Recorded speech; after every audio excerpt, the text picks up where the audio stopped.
समुद्रवसने Devi पर्वतस्तनमण्डले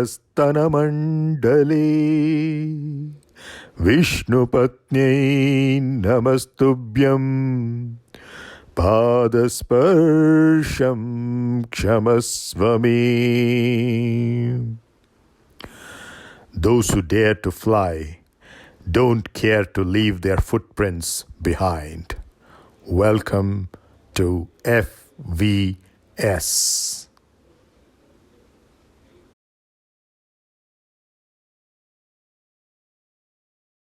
Jai Hind, folks. Today is the Constitution Day or Samvidhan Divas.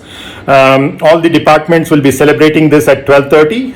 Since we will have our class during that time, we'll be in the middle of our class. We will start the class today with a reading of the preamble, which, as you know, is very short, just a few lines. So I was just mentioning what the Deputy Registrar has written to us. I'm not sure if it's gone to the students as well. It might have. It says that the Constitution Day, also known as Samvidhan Divas, is celebrated in our country on 26th November every year to commemorate the adoption of the Constitution of India. On the 26th of November 1949, the Constituent Assembly of India adopted the Constitution of India, which came into effect from the 26th of January 1950, which, as you know, we celebrate as the Republic Day. The Ministry of Social Justice and Empowerment on 19th November 2015, that's 5 years back, notified the decision of the Government of India to celebrate the 26th day of November every year as Constitution Day to promote the constitutional values amongst the citizens. So as part of the celebrations of the Constitution Day, all the departments headed by the chairs and the heads of the various units will be organizing this. So since we can't participate in that, being in the middle of our class, we will read the preamble. It's actually not supposed to be a pledge, but nonetheless, I'm not sure if all of you are able to have it. So just repeat after me. I request all of you to unmute your microphones. I don't know if there'll be echo. Let's check how it turns out to be. Can all of you say Constitution after me? Constitution.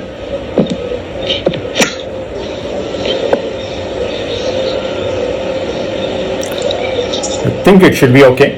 Yeah. So let's go ahead. Repeat after me. We, the people of India, having solemnly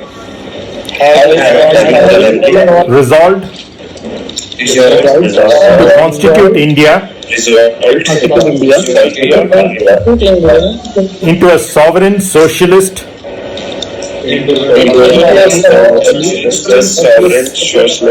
secular democratic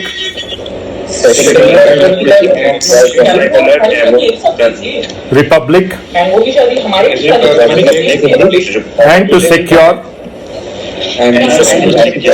to all its citizens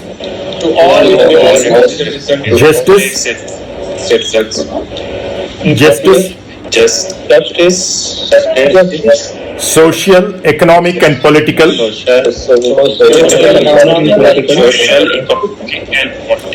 liberty of thought, expression,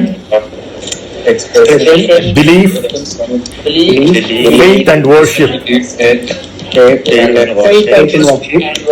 equality of status and of opportunity,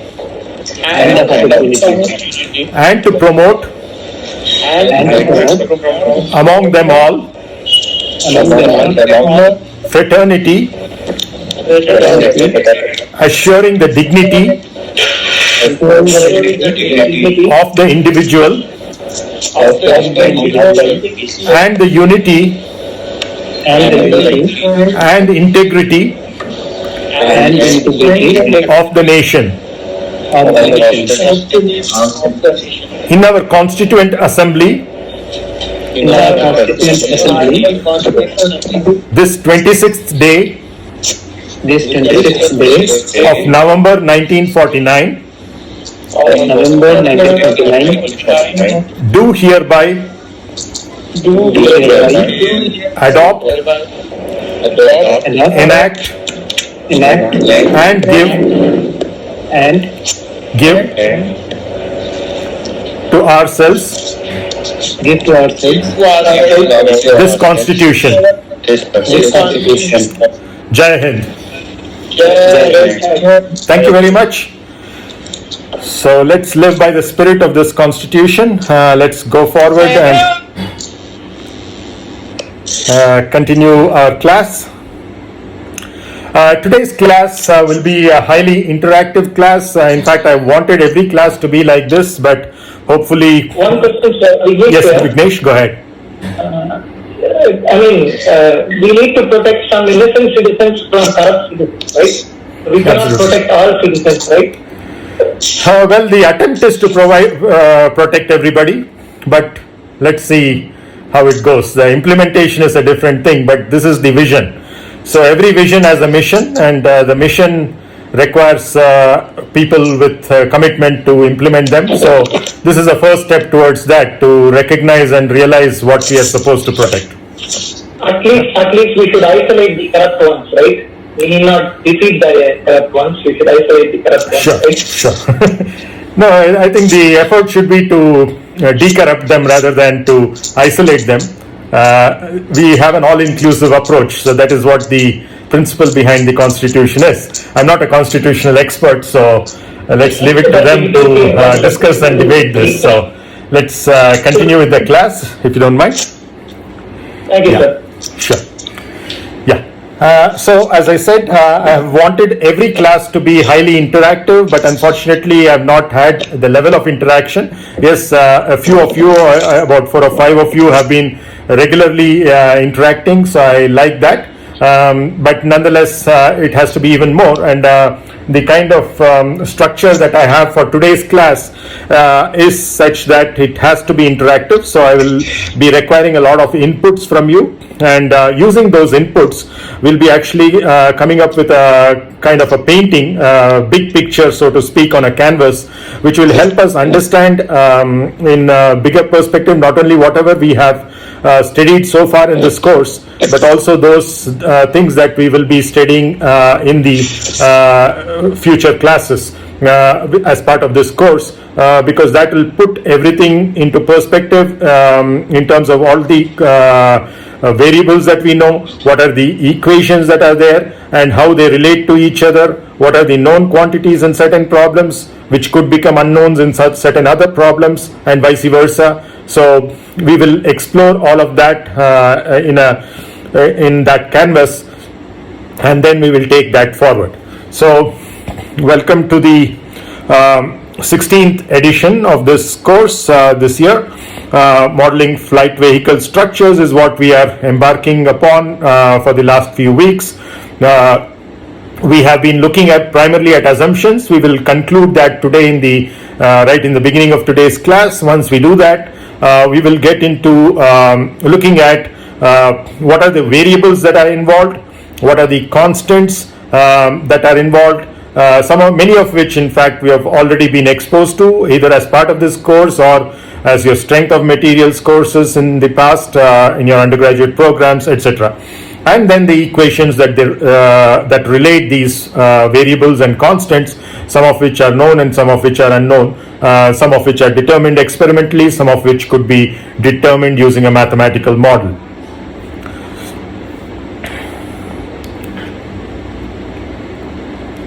So let's revise what we have looked at so far. The fact that it's an elastic material,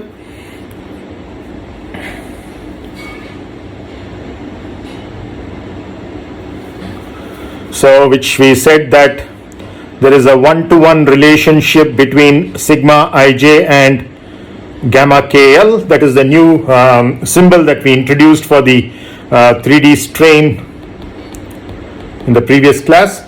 I hope you are able to see both my video as well as my screen this time because I'm using two different systems, because on the iPad apparently it doesn't allow both to be done simultaneously.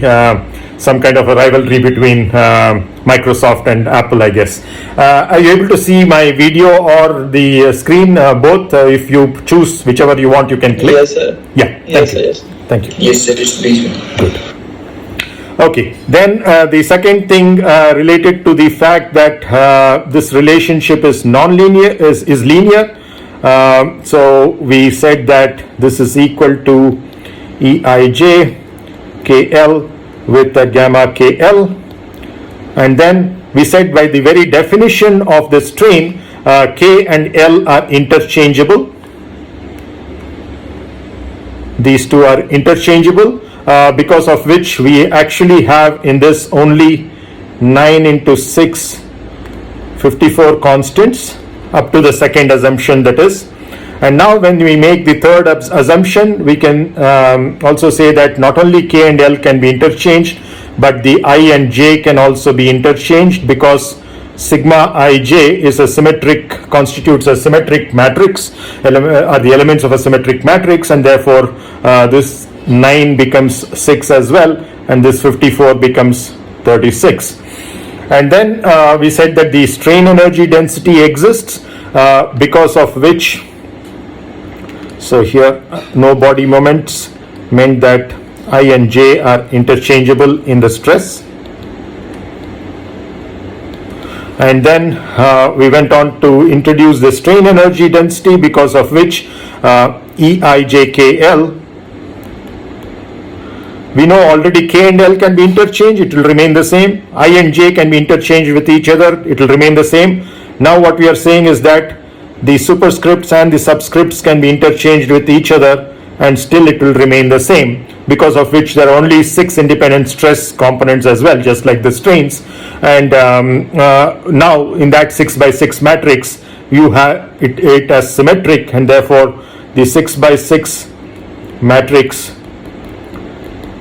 is symmetric, whereby we mean that there are only 21 independent constants. Then we went on to introduce orthotropy, because of which 12 of the off-diagonal terms went to 0.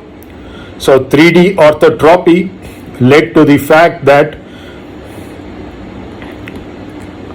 12 constants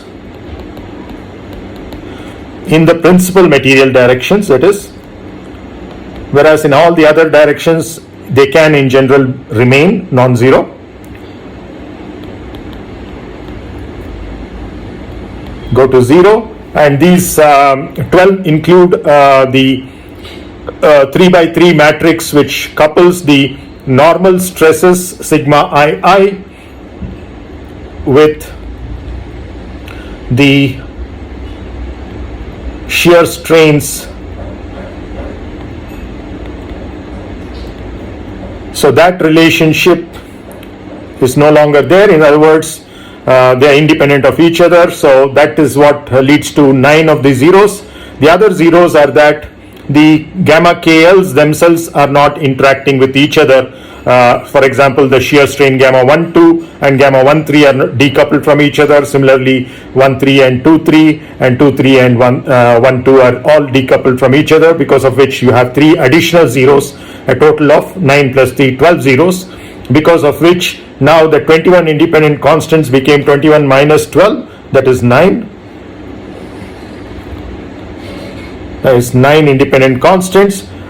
So in the principal material directions, there are only 9 of these which are non-zero. Of course, the 3 off-diagonal terms will be there on the other side as well. So in the entire matrix, there will be 12 non-zero elements. But in the any other arbitrary directions that you might choose for a set of orthogonal coordinates which are dextral, you would have a fully populated 6 by 6 matrix with 21 elements, 6 of them diagonal and the rest being off diagonal elements, and all of them are dependent on these 9 independent constants in the principal material directions, and the angle that that new coordinate system makes with the original coordinate system. Then we went on to look at transverse isotropy, whereby we said that the 2 and 3 directions are interchangeable with each other because they can be both transverse directions, that is perpendicular to the direction of the fiber. On the top layer, for example, I'm drawing on the laminate at the bottom right corner of this sketch. So this is the longitudinal direction, whereas this is the transverse direction, and this is also the transverse direction because it's also perpendicular to the fiber, only in the top layer. The other layers have different orientations of the fibers, but in a given layer you can always identify which is the direction of the fiber as L, and the 2 directions which are perpendicular to the fiber, which can be any 2 in the plane, just that they have to be mutually orthogonal, which we will call as T and T prime. Usually it is taken one in the plane of the system and the other perpendicular to the plane of the lamina.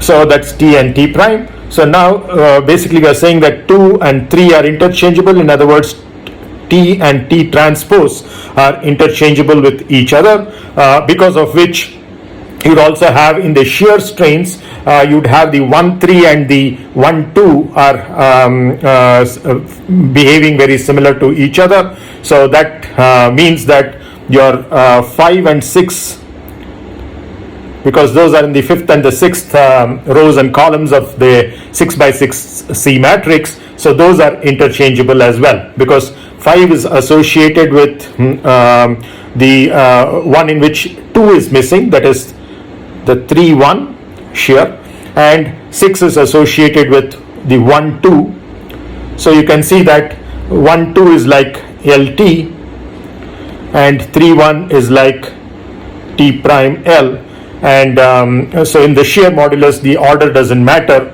so this is same as LT prime, but in the Poisson's equations the order will matter, but not in the case of the LT and LT prime, because T and T prime are one and the same. But interchanging L and T can make a difference in the Poisson's ratio. We will look at that in the later part of today's class. So these facts further reduce the number of constants that we had into 5, and which we saw in the class prior to the previous one.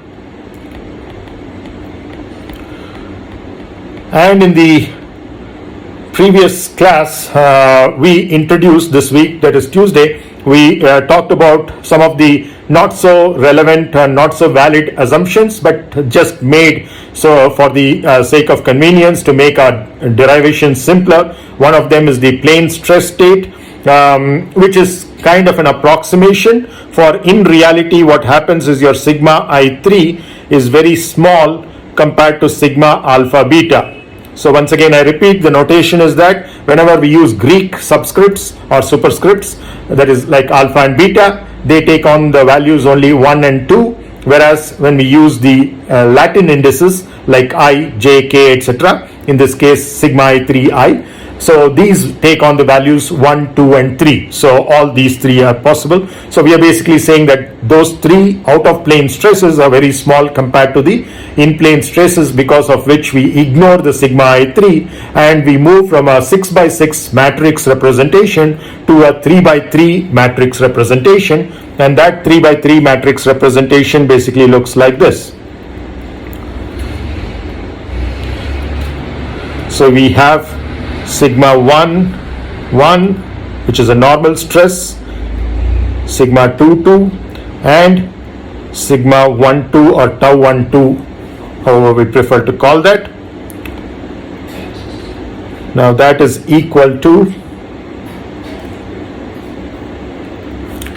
we have gamma 1, 1 and gamma 2, 2, which are the in-plane normal strains, and 2 gamma 1, 2, which is the engineering in-plane shear strain that we have over here. So now in terms of the engineering constants, these are given as follows. So if 1 and 2 happen to be the longitudinal and transverse directions L and T respectively, if they are not, then it's a fully populated 3x3 matrix. All the 9 elements of this matrix will be non-zero in general. But now if we take the coordinate system x1, x2 to be along parallel to the longitudinal direction, that is the fiber direction, and a direction perpendicular to that, t respectively. That is, L is along x1, T is along x2. In that case, we would have the decoupling of the normal with the shear. In other words, these two elements would become 0, and here the shear stress will be related to the shear strain by the shear modulus along the longitudinal and transverse direction, that is the what we call as the GLT or G12, right? Now the others are given in terms of the Young's modulus along the respective directions. So this is E1, but it's not just that, it is going to be divided by a particular quantity, which is something that I shall define later. Okay, and similarly in the transverse direction you have the transverse modulus ET, E1 being equal to EL, that is divided by a delta quantity over here, which we will define. This is using the same notation as in your textbook. You can also refer to that if you want. So then here we have a nu 1,2 E2, again divided by delta, and here you would have a nu 2,1 E1 by delta. Now those two of course are equal to each other because it is symmetric, which means that the two Poisson's ratios, even in the plane of the lamina, even in the principal material directions, are not equal to each other, because we know that E2 and E1 are not equal to each other. E2 is the transverse direction, that is perpendicular to the fiber. The properties are much inferior, and therefore E2 is usually very small compared to E1.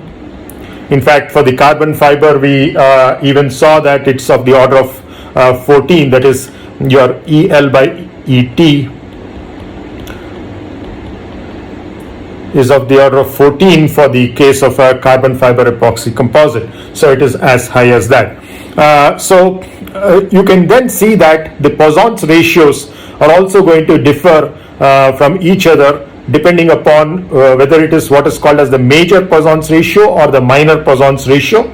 So here you have nu 1,2, which is also nu LT, you can see is equal to E1 divided by E2 times nu 2,1. Okay, so that ratio 14, so will make nu 1,2 14 times nu 2,1. So the limits that we were talking about in the case of isotropic materials for the Poisson's ratio being positive half and negative 1, that is, it can be anywhere from -1 to 0.5, that doesn't apply over here. Okay, in fact it depends on the various ratios of orthotropy, not only EL by ET, because we have to talk about the other Poisson's ratios as well, which is the nu TT prime, which is in the plane, which is again different. Of course, that is nu 2,3, which doesn't figure in this particular matrix because we have eliminated the stresses corresponding to that. But these are equal to each other because ET and ET prime are equal to each other, so that same ratio holds over here, and so ET by ET prime being equal to unity, you would have E23 and E32 being equal to each other. In other words, whether it is TT prime or T prime T, both being transverse direction, it doesn't matter, but these are unequal to each other. In other words, the nu LT is very different from nu 2,3. So in other words, you have three different quantities over here. One is nu LT, nu TL, and nu TT prime. So these are three different Poisson's ratios that are there, but two of them are related to each other by this particular equation. So if you know E2, E1 and one of the major Poisson's ratios, you can determine the other one. So this is as far as this matrix is concerned. So now you can see that the number of independent, I didn't introduce the delta quantity over here. That is because I wanted to first introduce the Poisson's ratios. So that is basically given by nu1 2, nu2 1. So in this coordinate system, remember that we are using 1, 2, 3 to be the principal material directions. So therefore, when I say 1, 2, it actually means LT, and when I say 2, 1, it actually means TL. So that is important to keep in mind. So if you can substitute for nu2 1 as E2 by E1, your delta can be rewritten as 1 minus nu LT. Nu2 1 is E2 by E1 times that, so which is ET by EL. So this is a small quantity, as you can see. Poisson's ratio itself, even though it has a different range for composites, typically it is a small value, so a squared would make it even smaller, and then you're further multiplying by ET by EL, which is also a small quantity. For the carbon fiber epoxy, it is 1 by 14. So the delta would be very close to unity. So in other words, it will be approximately equal to 1. So you can see that sigma 11 is approximately E11 times gamma 11 plus nu21 times gamma 22. And remember that there is no negative sign for the Poisson's ratio here, because now we are dealing with the stiffness matrix. We are not dealing with the compliance matrix. Okay, so that's So it will be, yeah. so it will be TL square now. 1 minus nu TL square. Let me just see. It is nu LT into nu TL, and we are substituting for nu TL as E2 by E1 into nu 1 2. It's correct. Okay, you are substituting 1 to, okay, Yeah. correct. Right. So this is LT, as you can see, and this is TL. So I'm taking the E2 by E1 to the left hand side and then substituting it there. Is it Yes, okay? I think the other way around. Sorry. Okay, no problem. So I think that's so it's important. So I want this kind of interaction all the time. So I may make certain mistakes, so it's important that you point that out. And if you have any questions and doubts, of course, you're always most welcome. I'd be happy to answer them as well. So this is what we have right now. So from this matrix, you can see that the number of independent constants that you have here are E1, which is also EL, E2 or ET, and then let me be consistent over there. So E2 same as ET, and then we have one of the Poisson's ratio, because given one, the other can be determined using the symmetry of this matrix.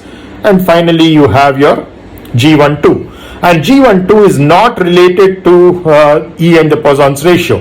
Unlike what in your homework, you are proving a different quantity. It is not this shear modulus that you're dealing with over there. You're dealing with the GTT prime over there. So GTT prime is what you're trying to prove to be the difference between two quantities divided by 2, which is in the original C 6 by 6 C matrix, it was C22 minus C23 divided by 2. So which is equivalent to saying that the shear modulus in an isotropic material is E divided by 2 into 1 plus nu, because of which we got the limit that the Poisson's ratio can't be less than -1 in the case of an isotropic material. So that equivalent relationship is what will also give rise to the limits for the Poisson's ratios here. So similarly, we can derive, like the shear moduli, we can derive the bulk moduli for orthotropic materials as well, 3D and or 2D with the transverse isotropy in place, and then the bulk moduli being positive and the shear moduli being positive are the two quantities which cannot go to 0, and therefore from those limits we can get the limits for the Poisson's ratio, which would in turn be functions of many of these ratios like ET by EL, etc. And therefore it will vary from one composite to another. So like for isotropic materials, irrespective of whether it is aluminium or titanium or some ceramic or some other polymer like epoxy, doesn't matter. For all of them, G will be given by E by 2 into 1 plus nu, and similarly your bulk modulus will also be related to the E and the nu, from which of course we get the other extreme, that is because we have 1 minus 2 nu in the denominator there, we get the Poisson's ratio extreme being 0.5. But that is for isotropic materials. For orthotropic, transversely isotropic materials, we will get different ratios which are going to depend now on all of these orthotropic effects or anisotropic coefficients that we have, like ET by EL, which is a measure of how anisotropic the material is. If ET by EL tends to 1, then you are tending towards an isotropic material. But if ET by EL is tending towards smaller quantity, towards 0, you're basically going for a more and more anisotropic. So it's a kind of a measure of the level of anisotropy. So you're going from an isotropic material to that which is not isotropic, which is what we call as the anisotropic material. And that anisotropic material, how much is the level of anisotropy? One of the measures is ET by EL, but there could be many other measures as well, which we shall see as we go forward. It's basically how different is it from the behavior of the isotropic material. That difference is what we take into account in measuring the level of anisotropy. So if the fiber and matrix properties are not very different from each other, which will be the case, for example, in a carbon-carbon epoxy, carbon-carbon matrix, or let's say some of the metal matrix composites, with the fiber having slightly superior performance compared to the matrix, but not as different as 14 that we saw for the carbon epoxy, then you would see that it will behave somewhat closer to the isotropic material. But still you do need to take into account all of these differences. But essentially the important point is that we have now boiled down to 4 independent constants, which is the Young's modulus EL, that is along the longitudinal direction. We have ET, I'm writing on the laminate, and then in that plane we have the nu LT. If we know nu LT, we can get nu TL, and in the same plane we also have GLT. So this is sufficient as far as this plane stress state is concerned. But if we want to relax that plane stress approximation, then we have to go back one step and we have to look at the other quantities, like either nu TT prime, that is the Poisson's ratio, nu TT prime, or the shear moduli GTT prime, which is in a plane which is perpendicular to this. It could be either the 2-3 or the 1-3 plane, which are the transverse planes. So now in those planes you would have the GTT prime, of course, related to nu TT prime and ET, which is the transverse Young's modulus, and therefore it's not independent. So either one of them is sufficient. Either you can specify GTT prime or you can specify nu TT prime. One of them will lead to the other in terms of ET that you already know. So you would have an additional constant, which is what we already said over here. There are 5 independent constants. All that we are doing with the plane stress is reducing it only by 1. So we have come down from 4 independent constants to 4 independent constants. But eventually, as I said, we have to go back to the 3D recovery, and if you want to do the 3D recovery, you have to go back to the 3-dimensional case. You can't live with the plane stress approximation. You have to determine, and only then you can identify delamination, etc., in which case you would need one of these additionally, that is either nu TT prime, the Poisson's ratio in the transverse plane, or the shear modular in the modulus in the shear in the transverse plane, namely GTT prime. One of them can give the other. So are there any doubts so far in terms of what we have done?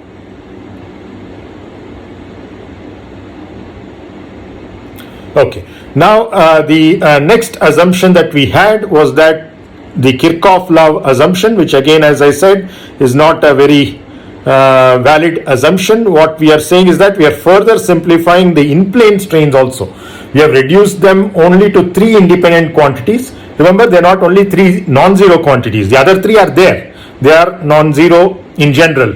But they can be they can be derived in terms of the in-plane strains. In fact, we looked at that, how to go about that derivation in the previous class. So we have only 3 strains. Now we are further simplifying this and saying that in reality they are arbitrary functions of x1, x2 and x3, but we are saying that they are linear in the x3 direction. In other words, we are saying that we are introducing 2 more quantities, epsilon and rho, which is what we did in the previous class, to say that there is a linear dependence of the in-plane strains on the x3 direction, that is the thickness direction. This is your x3 direction along which, or the t prime direction, that is along which we have the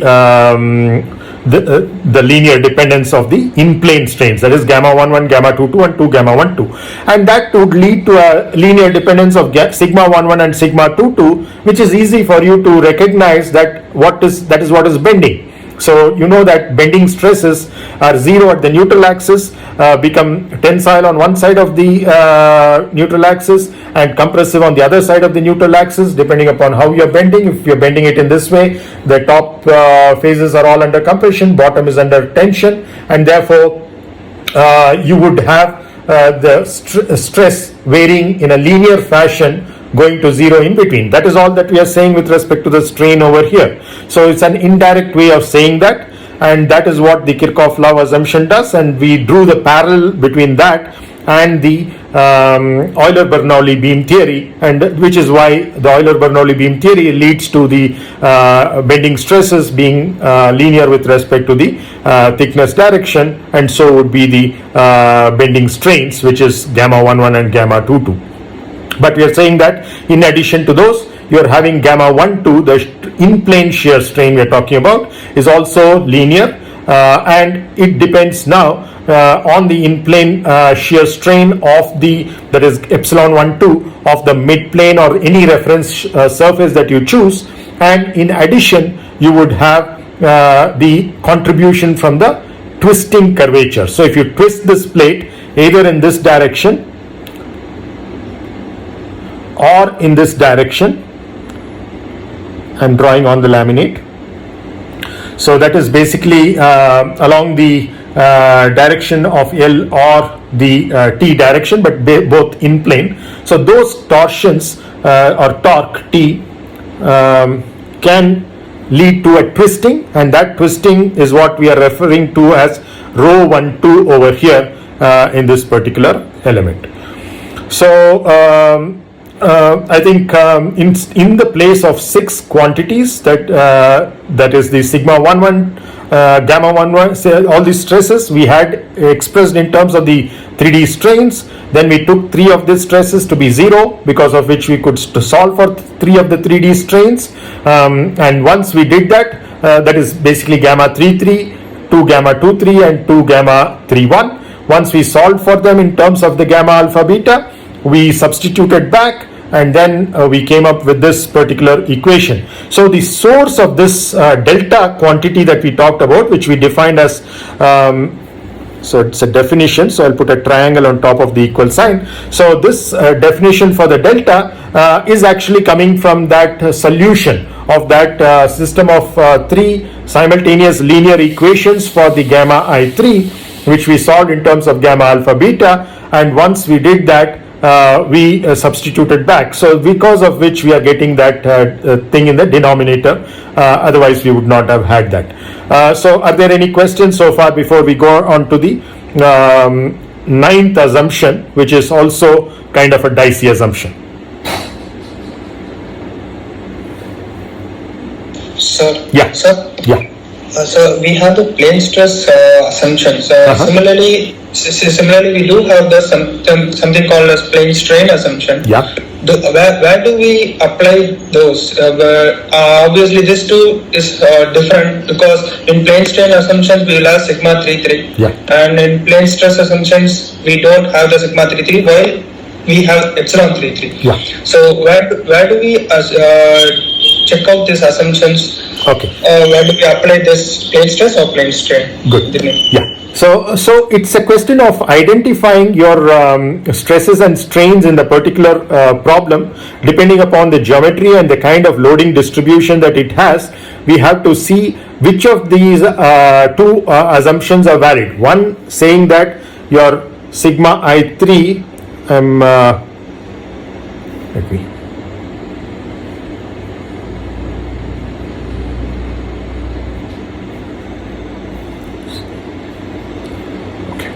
Anyway, so this one is sigma I3 is small compared to sigma alpha beta. The other that you are referring to as the plane strain problem, which you don't encounter much in most flight vehicle structures. One exception is the very long pressure vessels that you could have in the case of let us say a rocket motor casing, solid rocket motor casing, or you could have let us say either in a missile or a launch vehicle.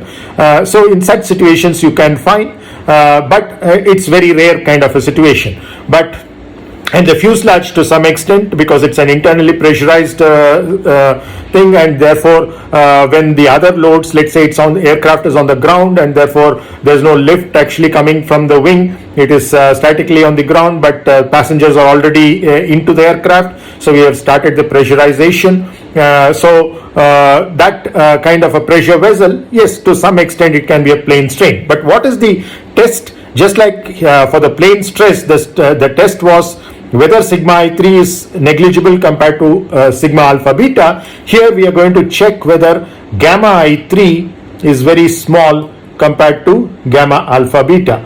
Is this the case? If it is the case, then we call it the plane strain approximation.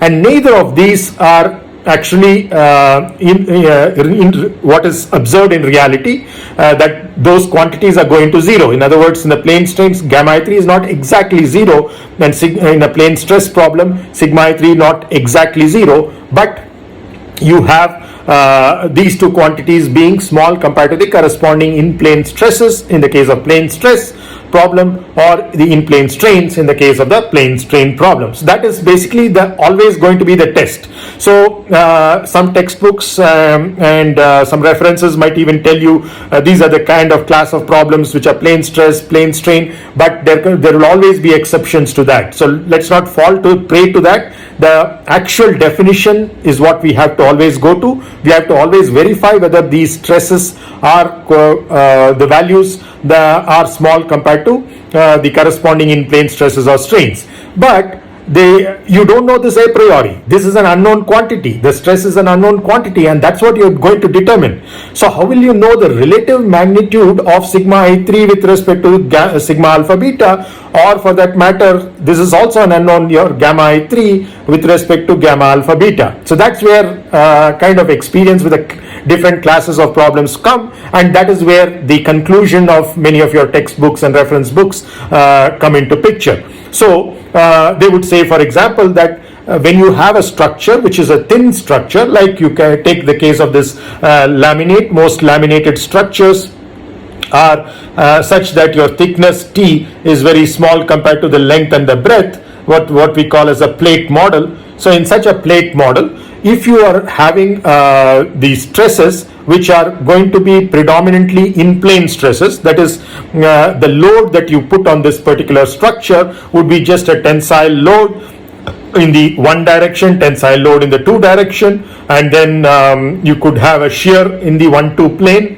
So in that case, we are basically saying that the other stresses or strains are negligible. But that is valid only for isotropic materials. As we shall see in the case of orthotropic materials, once we go to non-principal material directions, there can be a coupling which is happening, and those couplings can lead to issues in a 3D orthotropic material. So it's always good to keep it for the end in terms of make an assumption of plane stress, go ahead and make the derivation, and check out for yourself whether your sigma I3 is small compared to sigma alpha beta. If it is, then, and if it is within the ratios as close to zero as you would desire, again, this is a qualitative judgment that you make. A thumb rule would be that 1/10 is a small quantity compared to unity, but if you're looking at more accurate results, let's say for damage mechanics or detailed design, then you may not be able to accept that.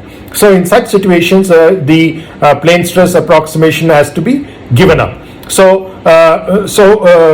just for the sake of description, I'm telling that based on what you typically observe as well as what you see in the textbooks, when you have a thin structure which is having only in-plane loads, both in-plane tension or compression for that matter, and in-plane shear, you're basically not exciting the other stresses in the three direction, either the normal or the shear, then you are having an almost identical plane stress kind of a problem.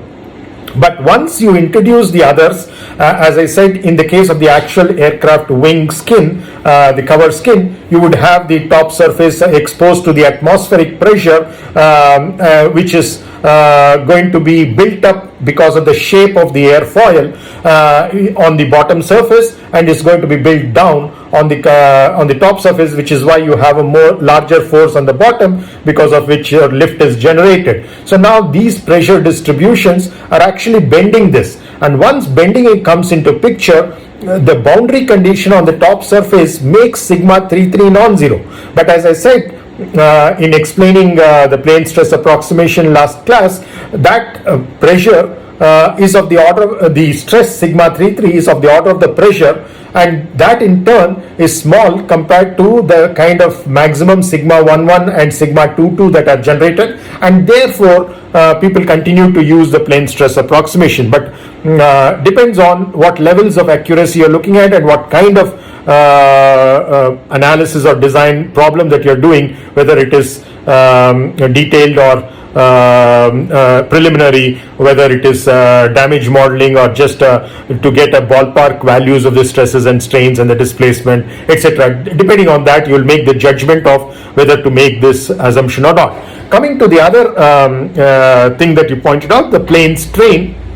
Typical cases, why I said, for example, the launch vehicles or missiles, solid rocket motor casing could to some extent be approximated to start with a plane strain kind of an approximation, is because these are very long structures. In other words, these are pressure vessels, let's say cylindrical pressure vessels, and these cylindrical pressure vessels are capped at the ends. So those caps that you have at the two ends are basically going to block the pressure from going away. But in reality, what you have is it's actually going to be connected to a polar boss and then to a nozzle, and through the nozzle the exhaust is going to escape. But a major portion of that gets covered, and therefore a good approximation would be that it's like a cylindrical pressure vessel with caps at the two ends, and therefore you would see that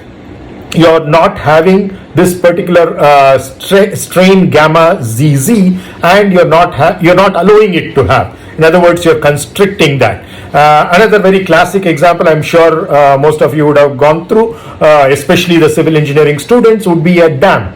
So when you have a dam which is to stop the water in a river from going further or to reduce the flow, that is basically walled on the two edges, and therefore you are not allowing the dam. So if this is the direction of the river is coming in this direction from me towards you, and therefore I'm building a dam to block the river. Now the basically the beam, it's like a beam which is undergoing kind of bending, but it's actually supported at the bottom as well. So in that sense, you have a structure which is having the same geometry of cross section throughout. So any cross section that you cut will have the same shape and size, and you're basically restricting these two ends. That is, you're blocking this end and blocking this end, so there is no room for it to expand in a direction perpendicular to the river.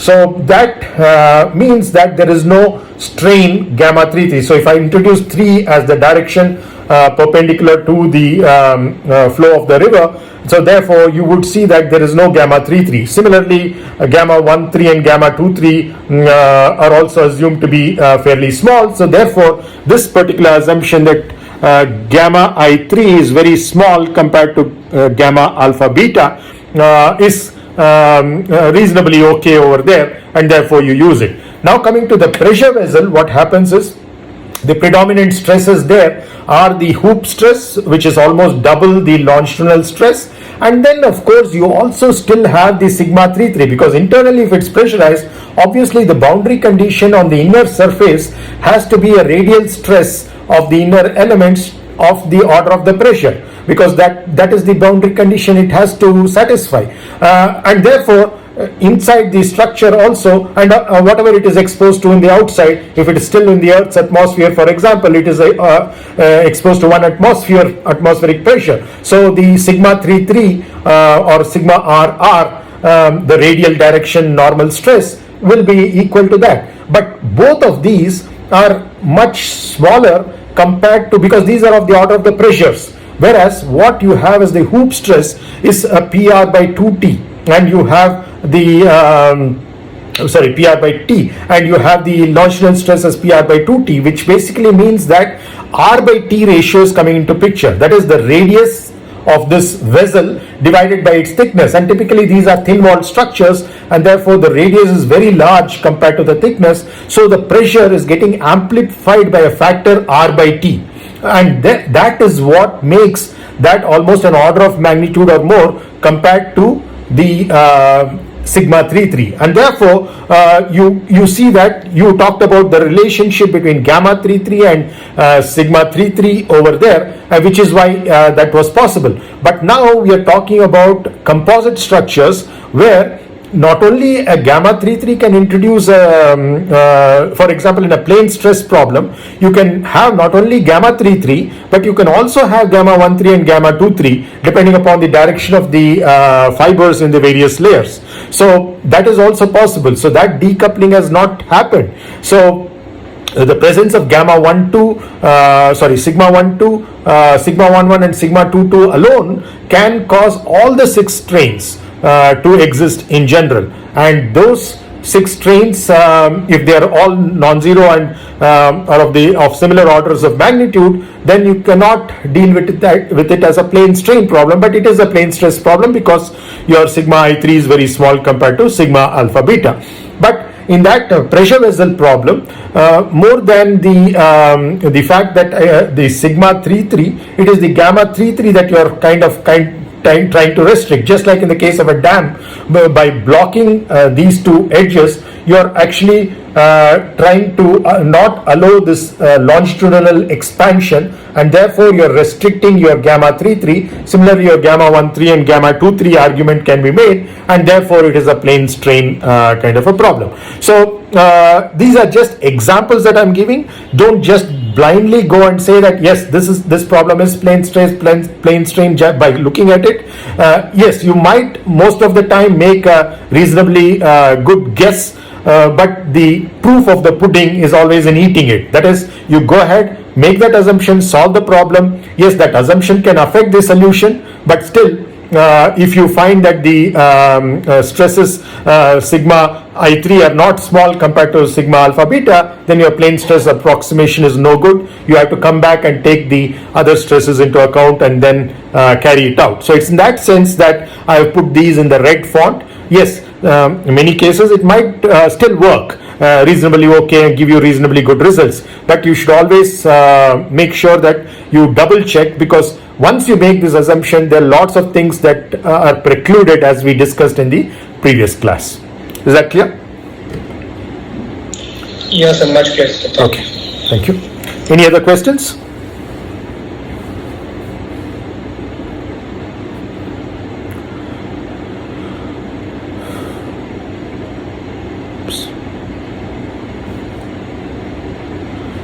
Clear all the pen markings and go to the further assumptions that we are going to make.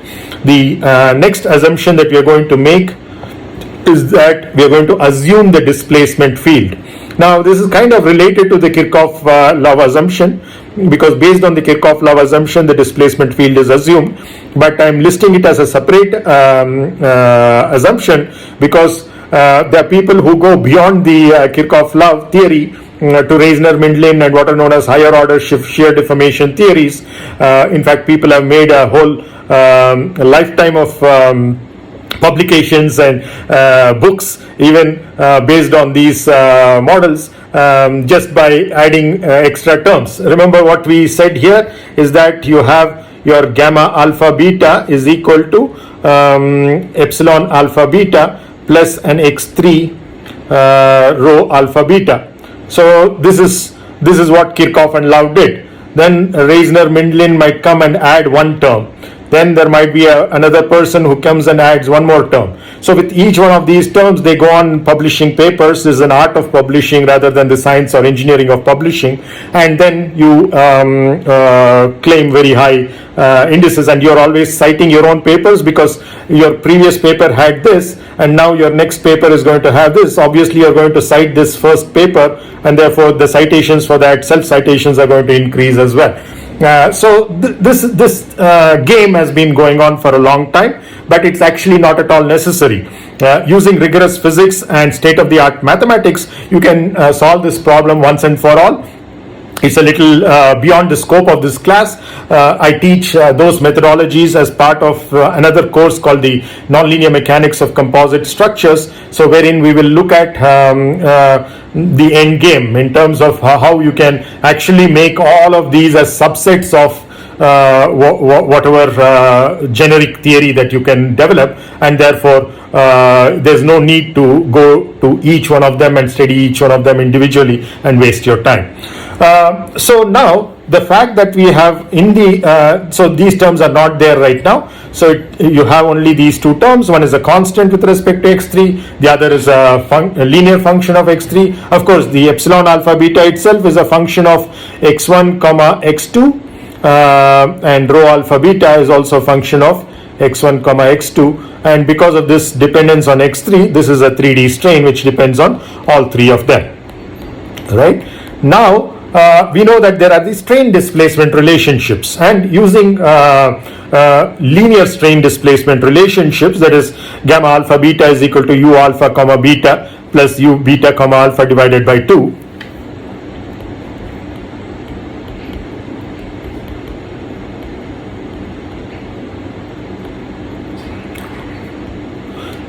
We in fact in a previous class saw the nonlinear term as well, introducing a quadratic term, which is basically what the Green strain is, or Green-Lagrange strain is, based on which the various stress conjugates can be defined, or stress rate conjugates can be defined in materials where the time dependence is there. So, but the basic idea is that once we have this, there is a tendency to assume the displacement field. Instead of saying that I'm assuming the strain field, you're assuming the displacement field. And the reason why I'm introducing in the ninth assumption as a separate assumption, though it can be derived from the eighth for this problem, is the fact that when people go to these higher order theories, or even the Timoshenko beam theory or the Reisner-Mindlin plate or shell theory, then they do make these additional assumptions in terms of the displacement field. They add certain additional terms. So in that sense, for the Kirchhoff law, or the simplest plate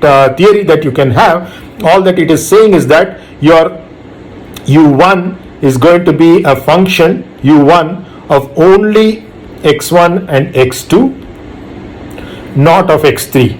And similarly, it's going to say u2 is going to be a function also, both of these being in plane displacements, are going to behave very similarly. Your x1 and x2 directions are in plane directions, so you would have this also function only of x1 and x2. It's not a function of x3.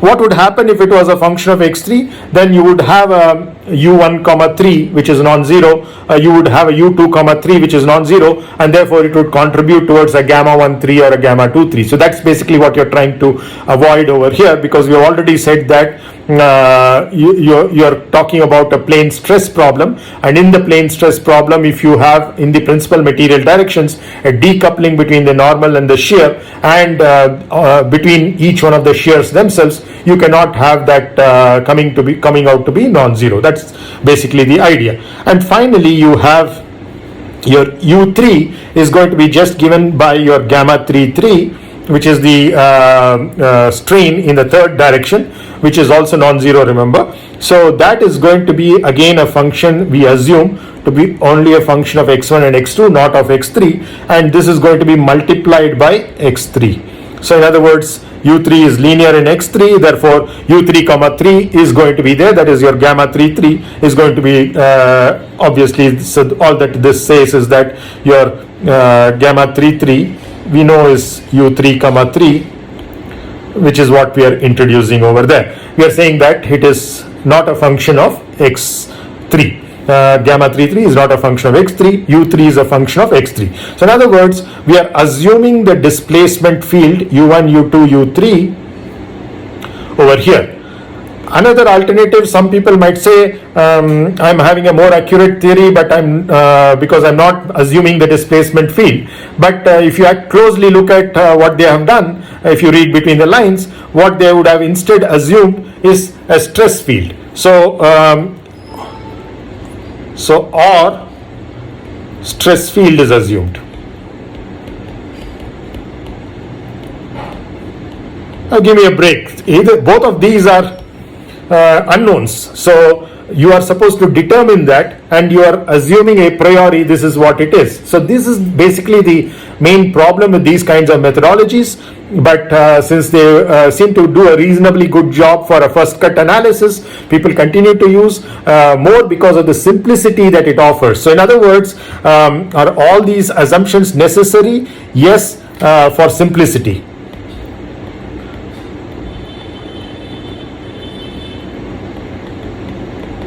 But are they relevant? That is a big question mark. Most of the time they are not. Okay, so you can do it to start with to get ballpark values, and then to refine them or to go to more detailed design or analysis, or to understand damage, to improve the design, refine the design either in terms of choice of materials, the material distributions, the geometries, the thicknesses, etc. And in the case of the composite, the various number of plies in each ply, what angle you're going to put the fibers at, and what is going to be the stacking sequence. It might be the same set, theta 1, theta 2, theta 3, but you can either put theta 3 on the top and theta next theta 2 and theta 1, or the vice versa, or jumble them between them. So the stacking sequence also matters. It's not the set of angles alone, but their combination alone, but the permutation matters as well. The way you arrange them matters as well. So all of these decisions, if you want to make, then you have to give up on these assumptions 7, 8 and 9. And the funny thing is, even after making all these and coming to simplicity, these people themselves come to certain issues. Timoshenko, for example, comes up with what is known as the shear correction factor. Similarly, Reisner-Mindlin comes up with a shear correction factor, and you need to correct your theories because you have made all these wrong assumptions. You end up with a result which is not going to work, and then you try to fix it by bringing in the correction factors. So that is the next assumption that you make. You assume certain empirical correction factors. So with this, we complete the 10 assumptions, of which the first 6 seem to be reasonably okay for most of our problems. The other 4 we will make in this course, unfortunately, but always keep it in mind that it's with a pinch of salt. We really do not want to make them, but just to understand things in a very simplistic perspective, we are making them, and there are much better theories which can do away with all of these 4 assumptions and come up with much. And as I said, the displacement field as assumed, you should always check, because sometimes people say that they have not assumed the displacement field, but they might have assumed the stress field, or like what we did in the case of the strain field over here. So these kinds of assumptions might be indirectly assuming the displacement field, may not be explicitly stating that out. So is this clear? Because now we are done with the assumptions, and we will move on to identifying what are the quantities of interest and how to relate them into the actual equations. So at this stage I'd like to pause, take any questions or doubts if you have. Okay. So the displacement Yeah. field assumed, you mentioned that, is it, I'm not getting whether all these strain values are, not strain values, the displacement values are already assumed in sense like we all know the data of the displacement, or is it any other ways? Yeah. See, the displacement is something which is usually an unknown quantity. You are supposed to determine that. Okay, so if it's an unknown quantity, in general it can depend on all the three spatial directions, x1, x2, x3, and time as well in a dynamics problem.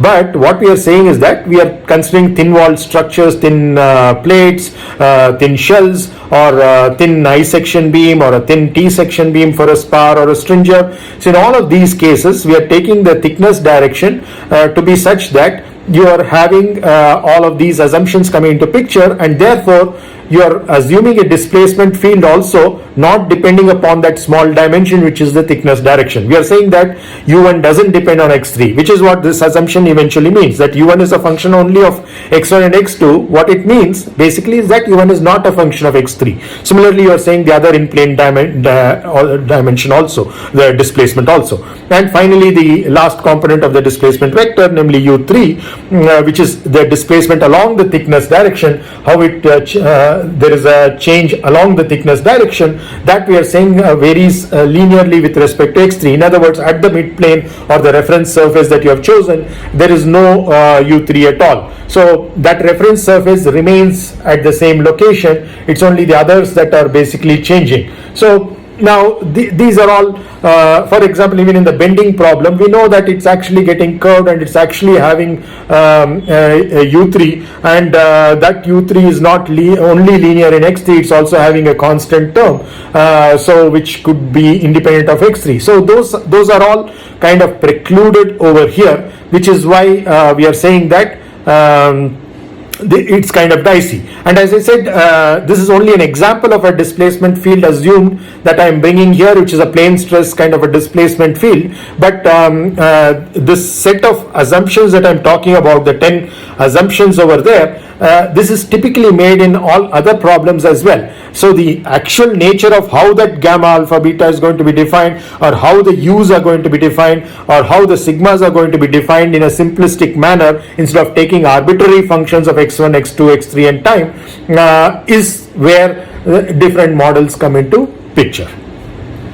Okay, so this leads to this. So in this case, these are not two independent things. If you can actually use this definition for the strain that we have, that is gamma is equal to u alpha comma beta plus u beta comma alpha by 2, this is what would lead to this kind of a strain field. So which is why we are saying that this kind of a strain is necessary, or displacement field is necessary. But over and beyond the approximation with respect to the strain, people can make additional approximations with the strain, with the displacement field or the stress field, in order to bring in these additional terms to improve their theory in a step-by-step manner, incrementally improving the accuracies of your theories.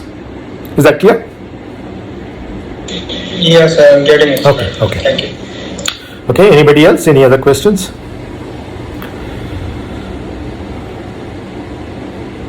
Okay. So let's move on.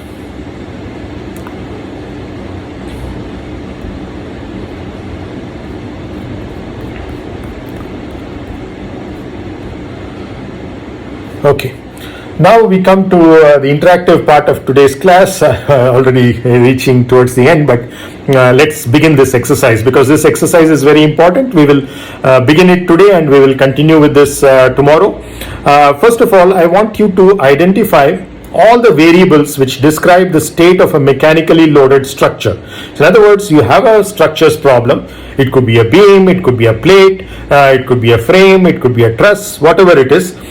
What are all the variables which describe the state of that structure? So you would have seen so many problems in strength of materials in your exams, be it in GATE or in your exams of the course itself of strength of materials, etc. So in each problem, there are certain quantities which are known variables and certain which are unknown variables, and you want to relate them through equations. So even before we want to get into the equations, we first want to look at what those variables are. Are we able to list out all those variables? So here is where I want your inputs. Think of all kinds of structures problems that you have dealt with. What are all the variables that are involved? Some of the variables we have talked about in this course as well, but some you might know from your previous courses as well. But using these variables, we are defining the state of that mechanically loaded structure as it is behaving like this, behaving like that. It is safe, it is not safe, it is deforming so much, it is having so much of a rotation, etc. All of these quantities, some might be given to you, some might be the unknowns to be determined. What these equations are, we'll go to next. But first, what are all the variables that you typically are familiar with? Can you start listing out? I'll just write down as you tell me. So deflection, displacement. Okay, one by one, slowly. Let me write. So you're saying deflection. Displacements. Okay. Okay, what else? Load, okay. Yeah. Geometric considerations Okay. or envelopes.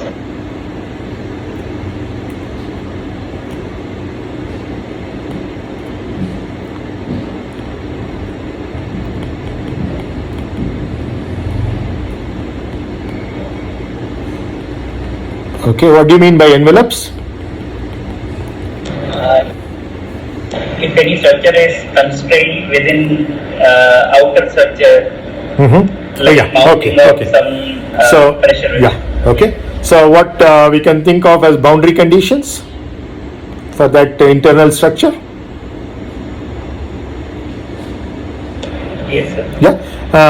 So that boundary condition can be of two kinds. One can be, let's say if it's a fixed end, for example, we know that the it is supported at one particular thing, and therefore you are having the deflection and the slope equal to 0. So these could be something related to the geometry. But you can also have boundary conditions which are related to, let's say, this load which is applied. For example, if it's a tip loaded cantilever, what is the load that you're applying at that end, or what is the tip moment that you're applying? So you could have force boundary conditions also, right? So let me separate this out. So once you have an envelope, as you are saying, one structure is within the other structure, these two are in contact with each other, so the outer structure is applying certain loads there, and if it is a rigid structure, for example, it is not allowing the inner structure to move in or out. So in that sense, two types of boundary conditions are typically possible from the envelope, as you call it. So let me also write that what you mentioned. Okay, in this case the envelope is, because it's a geometric envelope, it is not allowing it to move, or it is restricting its movement in some way, like for example a fixed end. On the other hand, what we are doing here is in terms of the contact forces that are coming from the envelope to this, right? Yeah, what else? Stress and strain, sir. Okay, good.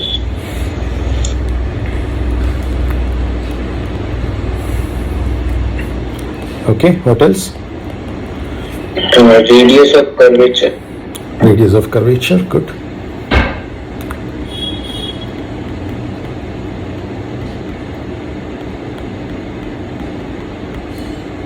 Okay. Now radius of curvature can be of two types. One is if the beam is originally curved, there is an initial curvature, so which we will put over here. And there is also a radius of curvature because of the bending or twist. Okay.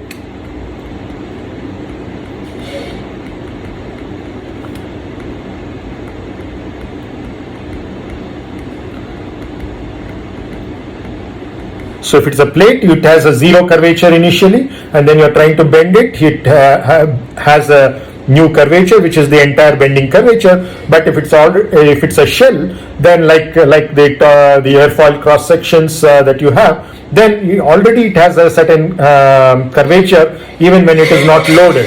And then when you further apply a load, it is basically going to change that curvature. So this is the change in curvature that we are talking about, or delta radius of curvature. In the case of a plate, it is the actual radius of curvature, but in the case of a shell, it is the delta or the change in the radius of curvature. And when it is the case of bending, it's a change in curvature in this direction. Bending in this direction also changes the curvature in that direction. But now you can also have a twist, and that twist also makes what is originally a plate no longer a plate. It becomes like a shell, or if it's originally a shell, it becomes a different kind of a shell because of the twist. So that is also a curvature in a sense, that it is the twist per unit length that we are talking about in this direction, or a twist per unit length in the other direction, perpendicular direction. Yes, anything else? In case of load, static load and dynamic load. Okay, very good.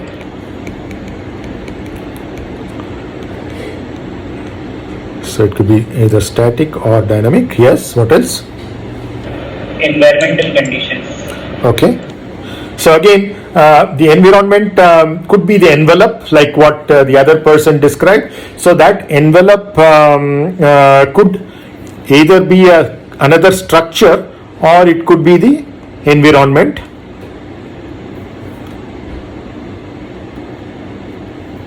Okay. So environment or envelope. Okay. So that the outer conditions, like for example, in the case of an aircraft, as it is flying, what is the pressure that the air is exerting at different locations? What is the shear it is exerting because of the viscous flow, and how it changes along the length, etc. All of these are basically again boundary conditions. From the structural point of view, we are looking at it as boundary conditions, either as force boundary conditions or as the geometric boundary conditions, depending upon how they are actually coming up with. And the other kind of environmental conditions could be in terms of the temperature that you have. It could be the humidity. It could be the pressure distribution. It could be the shear distribution that we talked about in the form of loads. So coming from, let's say, viscous flow. Okay. It could be the internal pressure as well, whatever is. So there's an external environment, there's an internal environment. Both of these are causing that. Yes, what else? Think of all kinds of problems that you have solved so far. What are all the variables that are given to you? What are all the variables that are asked of you? Yes, Abhay, Akshay? Sir. Yeah, who's this? Energy, Yeah, Bharat. strain energy. Strain energy, okay. Sir, factor of safety.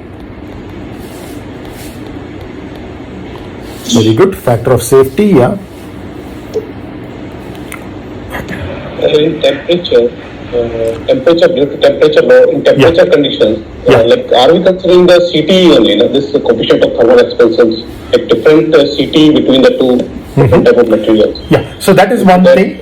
You're right. So one effect of temperature is to make the geometry change in terms of the sizes and shapes, because the material is going to expand or contract depending upon what direction the temperature changes, and the thermal coefficients of expansion of those materials, and there are multiple materials. There's going to be a stress which is going to result because of the incompatibility between the two. To ensure compatibility, a stress has to come in between them, and therefore deflection, a curvature, etc. But that's only one kind of effect of temperature. Temperature can bring in many other effects. It can bring in a complete change in the property itself. The material properties can change because of the temperature.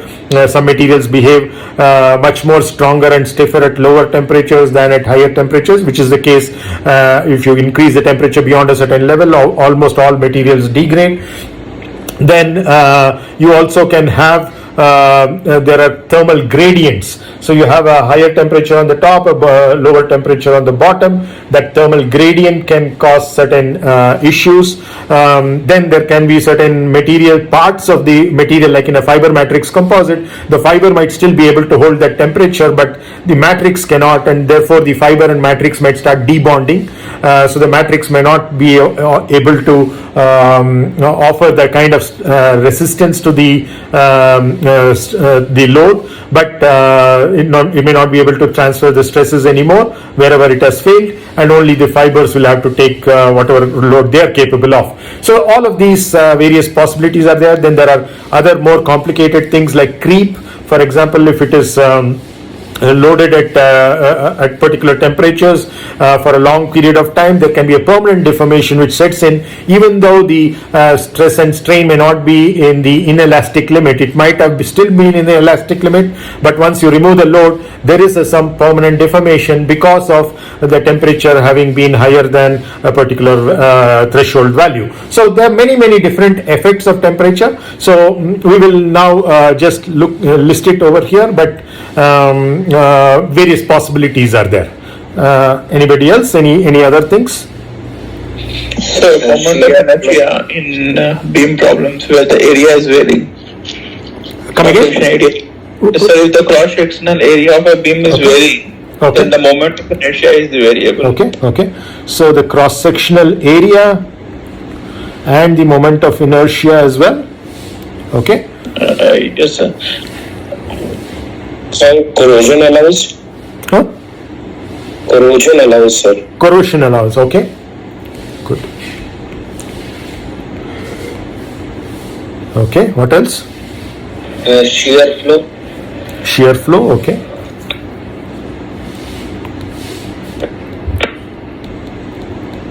Yeah.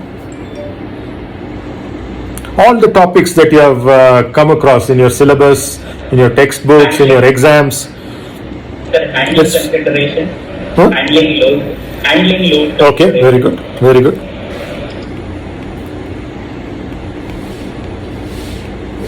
So this is a very critical thing. It's good that he mentioned that, which we mostly as a structural engineer we tend to ignore.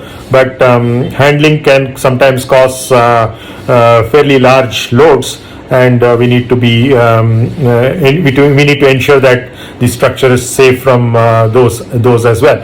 Typically during the maintenance procedures, etc., or even during the manufacturing process, for that matter. Yeah. What else? This, sir, in except like apart from the handling, there will be like transportation load also, and that Correct. sometimes True. may be very high also. True. Very good. So residual stresses. Very good. So natural frequencies and damping. Very good.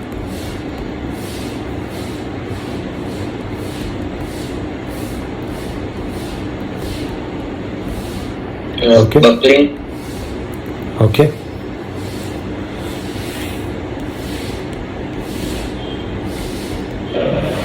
Viscoelasticity Buckling both as a load as well as in terms of the kind of behavior post buckling. Okay, so let me write that as well.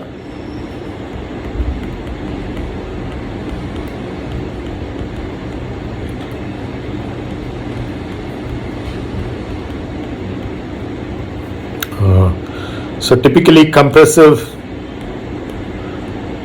loads or any other loads which can cause compression in the direction, in some other direction, as we saw already in the case of torsion. You can have torsional buckling, etc. We discussed that in a previous class. Yes, somebody else had something else to say? Material behavior like viscoelasticity, plasticity, Okay. elasticity.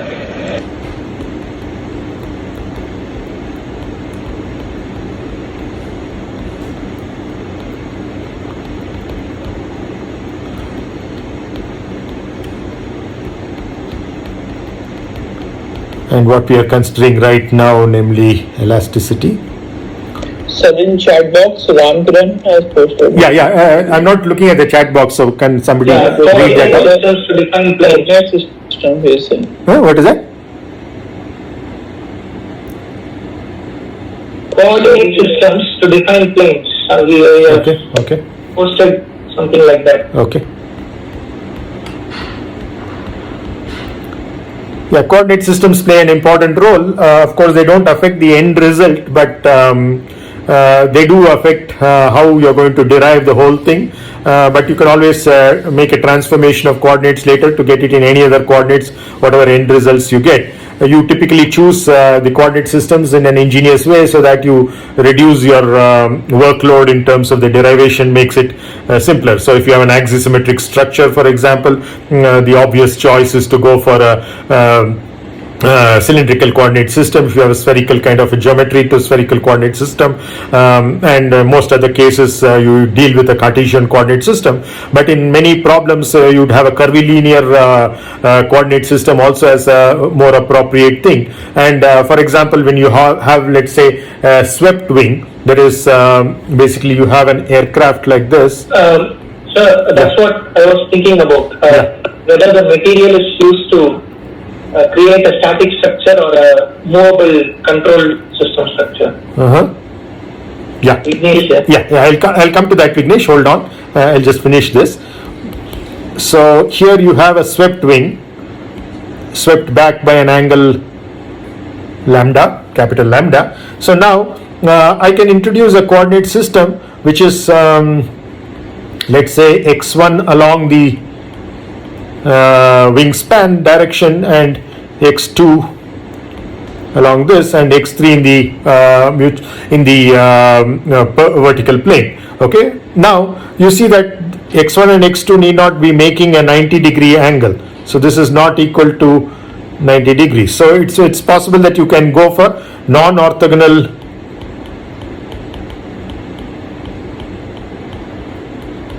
coordinate systems as well. Okay, so the choice of the coordinate system therefore will play a critical role, but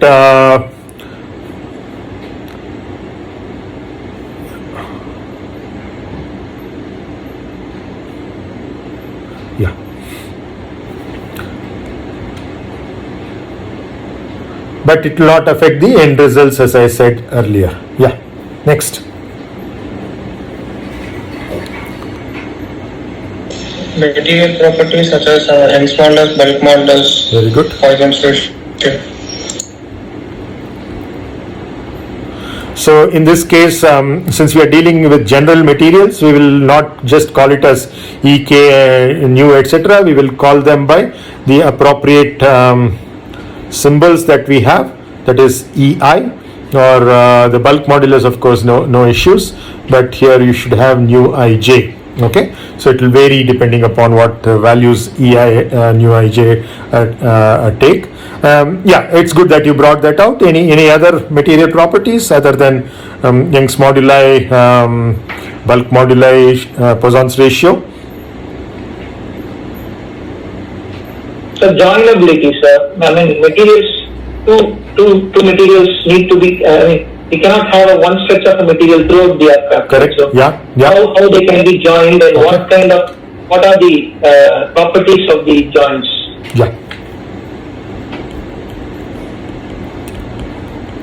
Structure toughness also. Yeah, to some extent we covered the joint properties in terms of how the environment or the envelope is. In a sense, that could be the joints could be a special case of that. But what kind of the mechanics of the joint itself, in terms of let's say if you have a lubricated joint, the properties of the lubricant can make a difference in terms of the overall behavior of the structure. Yeah. Yeah, because O-rings, we remember space shuttle O-rings. Yeah. right? So, Absolutely. yeah. Yeah. Yeah. Anybody else? So fracture toughness, Okay. material property.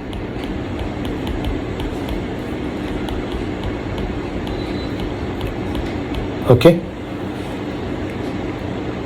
What else? Other Shear material modulus. properties, we have listed only 3 that we have seen so far. We have seen many other material properties even in this course. Says shear modulus. Okay. GIJ. Yeah.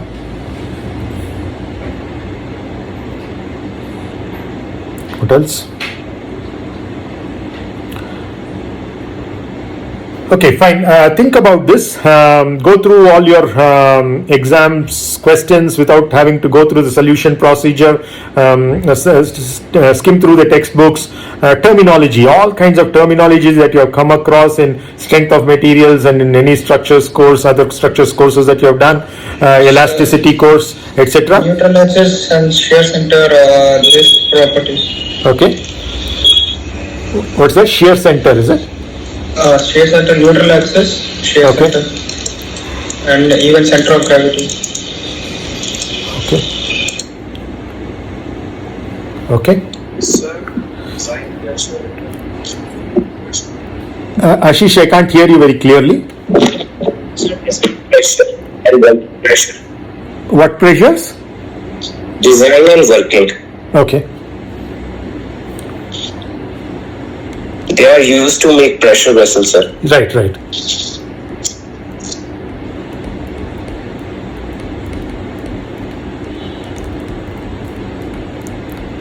Okay. Okay, I think we will stop today's class at this point, but we will continue this exercise because this is an important exercise, and it's actually good that you get a weekend break over this to think about this. We will and come up with many more items. Once we have a sufficient number of items, we cannot be exhaustive. There will always be a few that we would have anyway left out even at the end of an entire class. So let's not bother about whether this is complete or not, but I want some of these important things at least not to be missed out.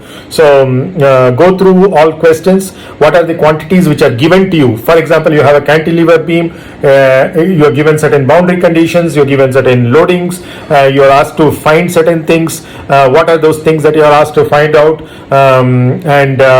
So all these things, and also we'll also look at how you are going to find that out. What are the equations that you're going to use? Right now, today's class, we focused only on these variables, and some of these of course are constants also. It's not only talking of variables here, we're talking of certain constants like the Young's moduli, the bulk moduli, Poisson's ratio, shear moduli, etc.